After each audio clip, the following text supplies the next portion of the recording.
চোখ হারিয়ে বিক্ষোভ ছানিয়ে অপারেশনের পরেই অন্ধকার। সরকারি হাসপাতালে চিকিৎসায় চোখ নষ্ট, ক্ষতিপূরণের দাবিতে বিক্ষোভ পরিবারের। হাসপাতালে নিয়ে অবস্থান চলছে, সারা দিনের অবস্থা। দুটো ইনজেকশন দেওয়া হলো, চোখে দেখতে পায় না, তারপর ওটি করেছে এতবার, পেশেন্টের মাথা ব্যথা, এই সাইডটা ব্যথা, হাত দিতে দিচ্ছে না।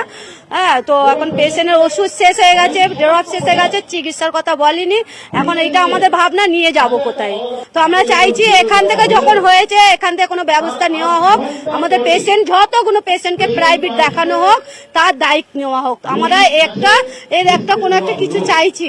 আপনারা কি এটা নিয়ে অভিযোগ করবেন থানায়? হ্যাঁ, আমরা অভিযোগ করব, দরকার পড়ে ডায়েরি করব, যেখানে যেতে বলে যাব। আমরা পেশেন্টের আমরা একটা ন্যায় দিতে চাই।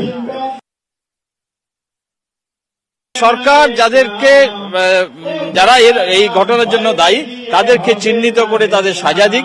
দ্বিতীয়ত, যারা ভুক্তভোগী, যাদের চোখ নষ্ট হয়ে গেছে, তাদের উপযুক্ত ক্ষতিপূরণ এবং প্রত্যেকের পরিবারকে অন্তত একজনের পরিবার থেকে যাতে সরকারি চাকরি দেওয়া হয় এবং এই সুপার স্পেশালিটি হাসপাতালটাকে সত্যিকারের সুপার স্পেশালিটি হাসপাতালে যাতে রূপান্তরিত করা হয়।